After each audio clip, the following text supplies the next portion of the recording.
Dallas has just been on a tear. I believe we can attribute that to Jason Robertson. Also, Jake Ottinger, who's really stepped in. Yeah, so we can compare a rookie QB to a toddler. Hayward's absence for this game will be significant, and I wouldn't be surprised if this game turns into a blowout as of late. The Golden Knights just can't pull it. I really think the Avalanche are determined this year. They made so many moves and grabbed so many guys that they have to win a championship or at least make the finals. They were on our championship and bust. The same self, the only year he won an MVP was the year he cheated, which really should put something against that MVP. But yeah, and as a Cowboys fan, I have learned how dangerously good Aaron Rodgers has been with he can just thread a pass. Hello, I am Ruby Ackerman, and you are listening to Outsider's Opinion with Kevin and Austin. What's up, y'all? Welcome to our MLB Opinions of the Week. You know, the season has started. Some teams are off to a hot start, some are not. But the man that not only has a judge, but he sort of has another star outfielder, Austin. It's not even. I guess are you saying like? Soto? I was trying to put Soto in there, but I couldn't really. Yeah, it's a valiant effort, but we can start there. Soto and Judge, I do think are the best pairing in the outfield of any outfield in this league. I'm so excited with how Soto's been playing. He's in 303 now after their game against Toronto today, but it's just you can't walk the guy who's above him. You can't walk Judge when Soto's behind him, or you can't walk Soto when Judge is behind him. So it just adds so much. It's so dangerous to pitch to either of them, and a lot of teams, especially the Astros, were taking advantage of because of it. Yeah, the Astros are just struggling right now, which I'm not hating. We are recording the day on when they face the Rangers. That's going to be a big series. They did have a guy throw a no-hitter, which is just insane to me, the type of talent they put out. But to me, they're starting to see, given what has transpired, given the changes in GM multiple times. One was Lunho, given the scandal, and he was kind of the fall guy. Then the new guy, the guy they brought in and helped deliver the championship for them, but then left, was pretty. That was pretty shocking to me, and I think that's where they may have faltered, because now I think we're starting to see they needed to be perfect to keep up this run, and I think we're starting to see the end of that pipeline. So this is a big year for them. Yeah, this year is going to be huge, and does Verlander get back? Is he back yet, or is he? I think back he's still rehabbing. I think. Yeah, that's right. I think he's back playing, but I think he is doing a rehab assignment in AAA. Yeah, and I was thinking of Josh Hader. That was a guy they went and spent big on. I know he gave up. Yeah. Yep, Soto's hit. Yep. But we'll just have to see, and we'll have to see. But we also have the AL West, staying on that, has looked fine. But going over to the NL and to the East, this is, I think, we're like, man, this can be really competitive. The Braves, it is competitive, but not great, because the Braves have 3 wins, 2 losses. Phillies and Nationals both have 2 wins and 4 losses. And then you just have the dumpster of probably the MLB with the Mets and Marlins. Yeah, thus far. We'll see if either of those teams can turn it around, but it's amazing. It is amazing to me to see how bad some of these teams have been. Kevin, the win percentage for these teams is 25.8% for the entire division. 258 for your division? That's insanity. And that's, if you look at a division like the NL Central, a division that we thought would be maybe a little bit weaker, every team is 500 or better.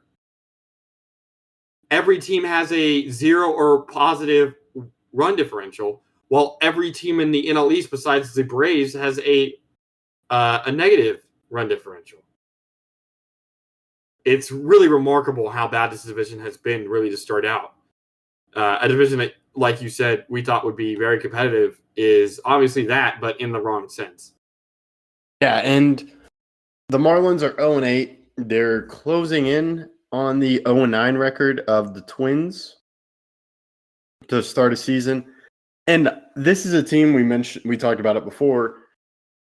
Well, we didn't talk about it when it happened, but Kim Ng leaving or Kim Ng no longer being with the Marlins, I think has hurt him because she did an amazing job last year, I think, with the trades and the moves they made. You got first Luis Arias, then even during the deadline, they got in Berger, and they were just a team that made the playoffs. And I don't know what exactly happened, but it's been a rough start for the guy that took over for Kim Ng.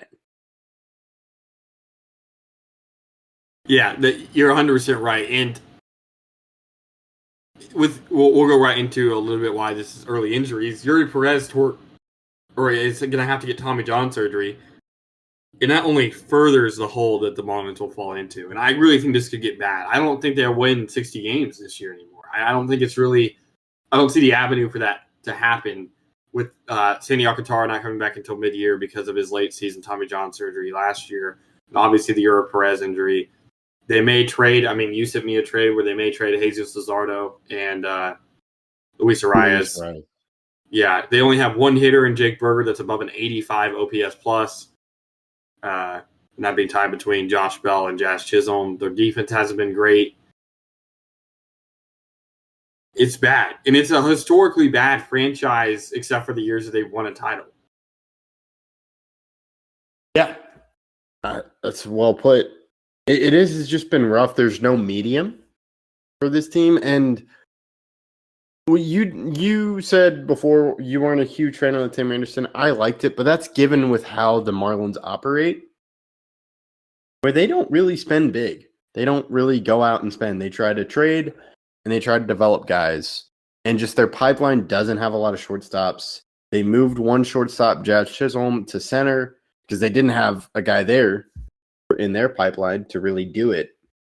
So they're not excelling at either thing. If you're going to be a small market team, don't want to spend the money, you have to be like Cleveland, you have to be like Tampa, and you have to hit on your picks. You can't miss on those picks and then decide not to spend in free agency. Or make very good trades for prospects that people aren't that high on.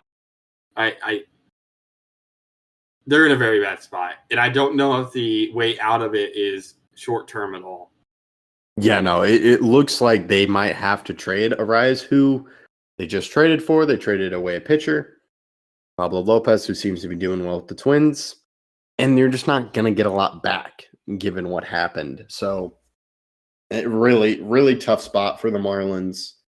And then, Yuri Perez just thinks because he's 20 and he's dealing with his arm issue. I'm trying to think of any other major injuries in the MLB.